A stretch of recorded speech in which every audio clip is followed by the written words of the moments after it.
الحمدللہ رب العالمین والصلاة والسلام علی نبینا محمد وعلی آلہ وصحبہ اجمعین۔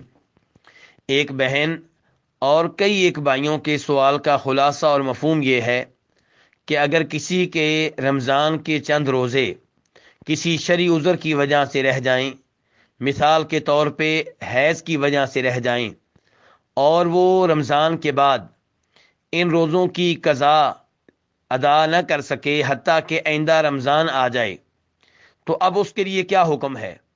کیا آئندہ رمضان کے بعد وہ گزشتہ رمضان کے روزوں کی قضا دینے پہ اکتفا کرے گا، یا اس کے ساتھ ساتھ ہر روزے کے بدلے میں فدیہ بھی دے گا، ایک مسکین کو کھانا کھلائے گا؟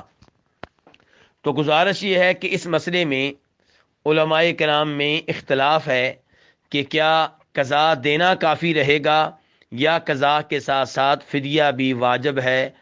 اس بارے میں امام مالک، امام شافی، امام احمد کی رائے یہ ہے کہ ایسے شخص پہ ہر روزے کے بدلے میں فدیہ بھی واجب ہے، اور یہی رائے اور یہی قول منسوب کیا گیا ہے جناب ابو ہریرہ کی طرف اور جناب عبداللہ ابن عباس رضی اللہ تعالی عنہما کی طرف۔ دوسری رائے یہ ہے کہ ایسے شخص کے اوپر روزوں کی قضا واجب ہے، لیکن فدیہ واجب ہونے کی کوئی دلیل نہیں ہے۔ چنانچہ امام بخاری رحمہ اللہ امام ابراہیم النخعی سے روایت کرتے ہیں کہ جب کوئی آدمی روزوں کی قضا ادا کرنے میں سستی کرے حتیٰ کہ آئندہ رمضان آ جائے تو وہ روزے رکھے گا، لیکن اس کے اوپر فدیہ واجب نہیں ہے۔ اور یہی موقف ہے امام ابو حنیفہ رحمہ اللہ کا۔ امام بخاری رحمہ اللہ نے یہ دونوں قول اپنی صحیح بخاری میں نقل کیے ہیں، ان دونوں اقوال کا تذکرہ کیا ہے، اور پھر اس رائے کو راجح قرار دیا ہے کہ ایسے شخص پہ روزے کی قضا واجب ہے، لیکن روزے کے ساتھ ساتھ فدیہ واجب نہیں ہے۔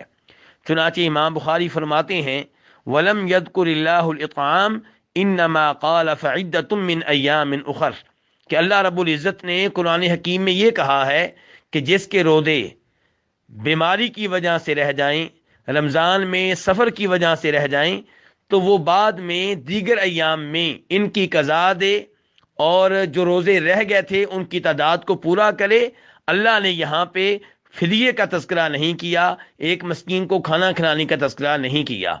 اس لیے راجح قول یہی ہے کہ جس کی روزے رہ جائیں اور وہ سستی کرے حتیٰ کہ آئندہ رمضان آ جائے، تو وہ گزشتہ رمضان کے چھوڑے ہوئے روزوں کی قضا دے گا اور اس کے اوپر فدیہ واجب نہیں ہے۔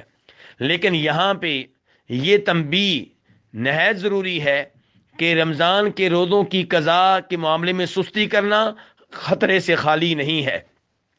ہمیں یہ معلوم ہونا چاہیے کہ جو روزے ہمارے کسی شرعی عذر کی وجہ سے رہ گئے ہیں وہ ہمارے ذمے اللہ رب العزت کا قرض ہے، اور قرض ادا کرنے کے معاملے میں کبھی بھی سستی سے کام نہیں لینا چاہیے۔ موت کا وقت معلوم نہیں ہے، اگر ہم اسی طرح قبر میں چلے گئے اور روزے آخرت اللہ کے سامنے کھڑے ہوں گے تو ان روزوں کا کیا حساب دیں گے؟ ہو سکتا ہے ہمارے وارث ہماری طرف سے یہ روزے نہ رکھیں۔ اس لیے روزوں کی قضا ادا کرنے کے معاملے میں سستی سے کام نہیں لینا چاہیے۔ اللہ رب العزت ہمیں اپنے تمام واجبات اور فرائض وقت پہ ادا کرنے کی توفیق عنایت فرمائے، اور ہر طرح کی سستی سے محفوظ رکھے۔ وآخر دعوانا الحمدللہ رب العالمین۔